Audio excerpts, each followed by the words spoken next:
Сәлем достар, бүгін бізде 5-ші сабақ кесте және тізімдер.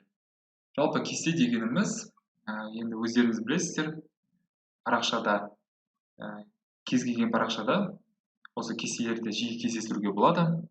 Енді осы кестені құруға бізге бірнеше элементтер қажет болады. Олар table деп аталатын бастапқы элемент, яғни тек, оның ішінде t-height және де t-body деп аталатын екі тектен тұрады. Яғни table тегінің ішінде екі тек бар. t-height тегі бұл осы кестенің ең басындағы титулканы көрсетеді, яғни бағандардың атауын. Ал t-body тегі болса, бұл жерде t-body тегі осы кестенің ішіндегі контентті көрсете аламыз. Және де tr, яғни table row деп аталатын тег бізге осы кестенің әрбір қатарын, яғни әрбір жолын көрсетуге көмектеседі. Ал th, яғни table header тегі бұл керісінше баған атауларын көрсетуге бізге көмектесетін болады. td, яғни table data деп аталатын тег бұл осы кестедегі әрбір жеке ұяшықты көрсетуге көмектесетін болады. Және де бұдан бөлек тізімдерге негізінде екі бөліктен тұрады, яғни екі типтен тұрады. Біріншісі UL, яғни unordered list, екіншісі OL, яғни ordered list деп аталады.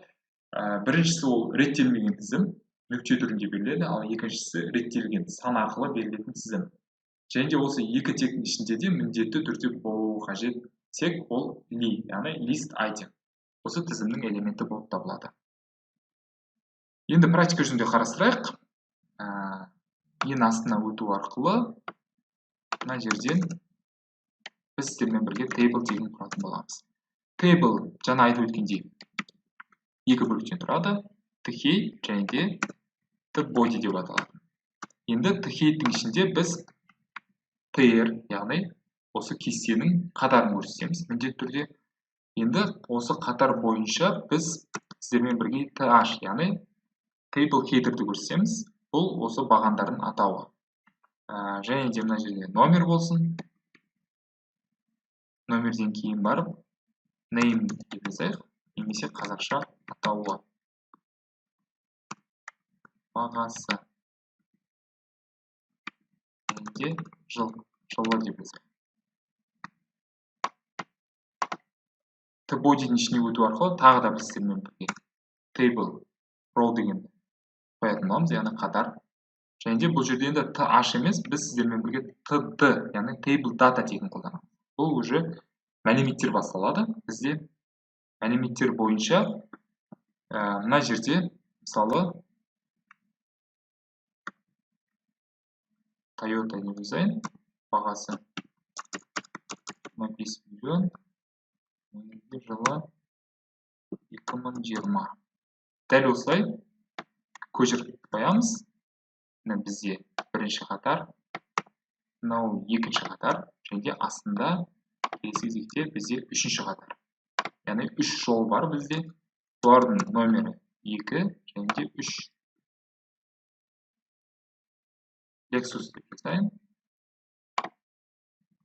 30 миллион 2021. Және де үшіншісі бізде Mercedes бола салсын. Бағасы 15 миллион 2010 жыл деп жазайын. Енді страницаны обновить ететін болсақ, мына жерде footer дегенді алып тастай салайын. Бізге кедергі жасап тұр. Енді қарайтын болсақ, мына жерде біздің кесте құрылды. Енді осы кестеге кішкене стиль беріп жүрейік. Төменге түсеміз. Стиль деген жерге table, tr және de td тектерінің барлығына да біз border, яғни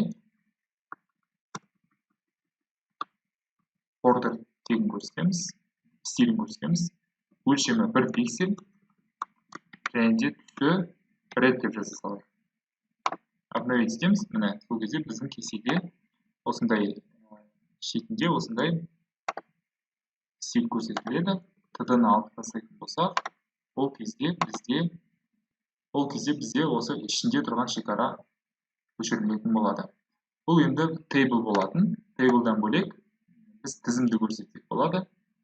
Table'дың астында түсу арқылы біз UL тегін ашамыз және де бұның ішінде мәліметтерді көрсетеміз. Мысалы, Алматы,